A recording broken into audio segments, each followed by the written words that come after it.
berita terpilih lainnya pemirsa, korban kasus dugaan pemerkosaan dengan tersangka pemuda difabel Iwayan Agus Suwartama terus bertambah. Total 15 perempuan telah melapor, 7 diantaranya diperiksa polisi.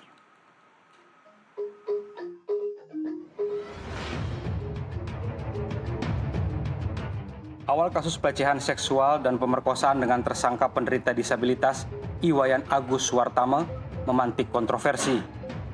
Kondisi tersangka tanpa dua tangan dianggap mustahil melecehkan korban yang mengaku dilecehkan di sebuah penginapan di Mataram, Nusa Tenggara Barat. Seiring berjalannya waktu, sejumlah perempuan yang mengaku jadi korban pelecehan oleh Agus pun melapor. Menurut Komisi Disabilitas Daerah Nusa Tenggara Barat, 15 perempuan melaporkan perbuatan tersangka Agus ke mereka. 13 itu adalah yang lapor ke KDD, itu totalnya tambah 2 jadi 15. Nah dari 15 itu 7 sudah dilakukan pemeriksaan di kepolisian. Bagi saksi atau korban yang pernah dilecehkan atau diperkosa tersangka Iwayan Agus Suwartama diimbau melapor ke polisi melalui nomor 0811 388 30666. Komisi Disabilitas Daerah Nusa Tenggara Barat juga membuka pintu untuk laporan korban dengan jaminan kerahasiaan identitas. Dari Mataram, Nusa Tenggara Barat, jurnalis NTV melaporkan.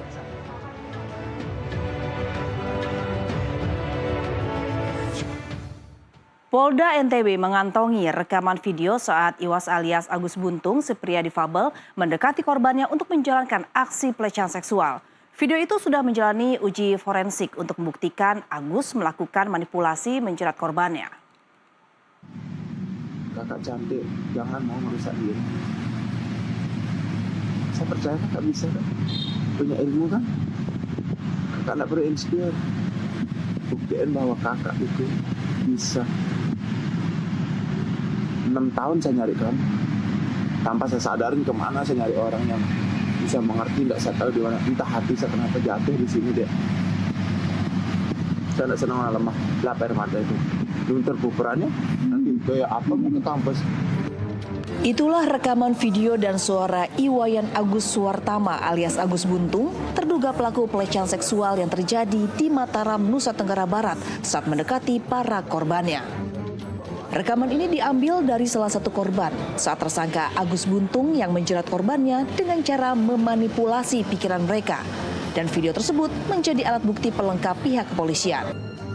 Agus berdalih memiliki mantra khusus dan kelebihan yang bisa mengetahui masalah yang dialami orang lain, yang dijadikan sebagai bagian dari modusnya untuk melakukan tindakan tak terpuji tersebut. Kakak bersendiri sampai kakak mau sholat pasti tak bisa sholat karena ada ganjalan.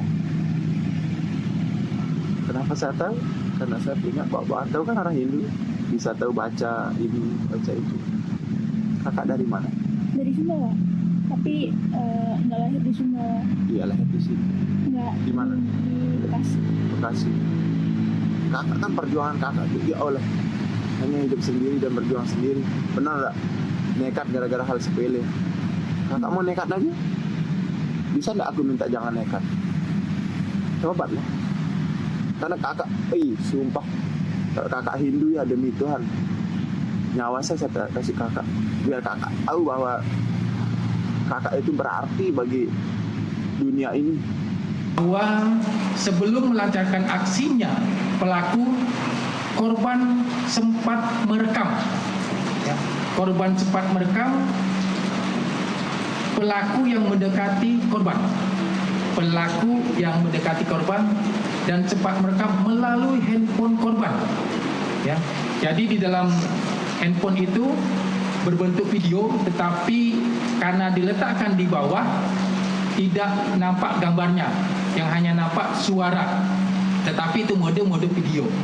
Hal ini sudah kita lakukan uji forensik digital. Kita minta bantuan dari IT, dari tim sus untuk mengangkat video ini untuk dijadikan salah satu bukti pendukung bahwa korban ataupun pelaku ini memang benar ada interaksi dan ada kalimat-kalimat yang memanipulatif, ada kalimat-kalimat yang memanfaatkan kelemahan korban. Ini yang kami akan dalami. Metode manipulasi psikologis seperti yang digunakan Agus sangat berbahaya karena dapat membuat korban kehilangan kendali atas dirinya sendiri. Sehingga kasus pelecehan seksual yang sudah memakan korban 15 orang ini harus segera diusut secara tuntas. Agar tidak ada lagi korban Agus Buntung, si pria disabilitas yang tak punya tangan lainnya. Dari Mataram, Nusa Tenggara Barat, Jurnalis NTV melaporkan. Iwas alias Agus Buntung menjalani pemeriksaan di Polda NTB setelah menyandang status tersangka kasus pelecehan seksual. Sebagian korban Agus Buntung alami trauma psikologis yang sangat berdampak pada mental korban.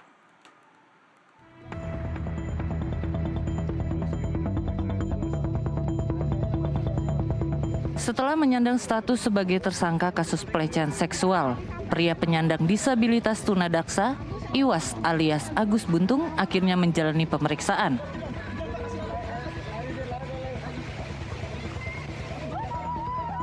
Dengan mengenakan jaket hitam, Agus Buntung hanya bisa terdiam dan tertunduk lemas saat digelandang petugas masuk ke dalam ruangan penyidik bidang remaja, anak, dan wanita Direktorat Reserse Kriminal Umum Polda Nusa Tenggara Barat. Diketahui korban akibat pelecehan seksual yang dilakukan oleh Agus Buntung sudah mencapai 15 orang yang termakan dengan cara manipulasi tipu daya saat menjerat para korbannya. Korban pelecehan seksual yang dilakukan Agus Buntung alami trauma psikologis yang tidak bisa dianggap sepele karena sangat berdampak pada kondisi mental korban. Ade Latifah Fitri, pendamping korban dan paralegal dari PBHM NTB menjelaskan bahwa 5 orang korban yang sebagian besar adalah orang dewasa telah melapor untuk memastikan alat bukti hukum memberatkan Agus Buntung si pelaku pelecehan seksual. Ya, 5 orang korban dewasa yang sudah mengajukan. Iya sudah, dan total yang sudah memberikan keterangan kan sebenarnya ada 7 ya, tapi 2-nya memang adalah korban anak dan itu menjadi dampingan dari LPA. Kalau yang hari ini ada pemeriksaan juga enggak? Untuk hari ini untuk korban tidak ada, untuk korban saksi tidak ada. Hari ini pemeriksaan tambahannya untuk tersangka aja sih tadi. Sudah dikabulkan LPSK atau hanya baru proses? Kami masih dalam proses untuk pemenuhan dokumen untuk LPSK. Ada ancaman, ada apa terhadap korban? Ada. Sebenarnya ancaman secara langsung yang diterima oleh korban sih tidak ada. Cuma kan dengan ramainya ini kan korban masih tetap dapat akses melihat bagaimana pro kontra yang ada di masyarakat juga kan. Dan itu yang sebenarnya membuat korban juga benar-benar masih dalam kondisi yang cukup trauma sampai sekarang. Bahkan memang belum berani sama sekali untuk muncul sedikit pun gitu ya. Jadi memang masih dengan perwakilan dari kami pendamping. Dari Mataram, Nusa Tenggara Barat, Jurnalis NTV melaporkan.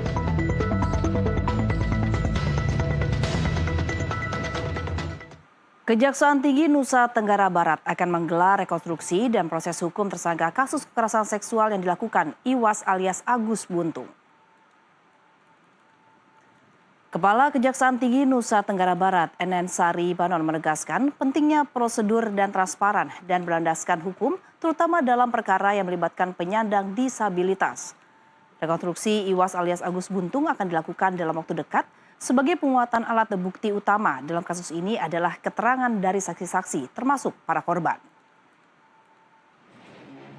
Bukti salah satunya itu kan saksi-saksi yang mereka lapor itu kan mereka yang korban-korban yang banyak itu satu belum masuk semua dalam berkas perkara, kemudian juga ahli-ahli psikolog dan ahli-ahli yang sekarang timbul banyak memberikan komentar dulu, salah satunya itu kami meminta keterangan ahli dalam untuk mendukung perbuatan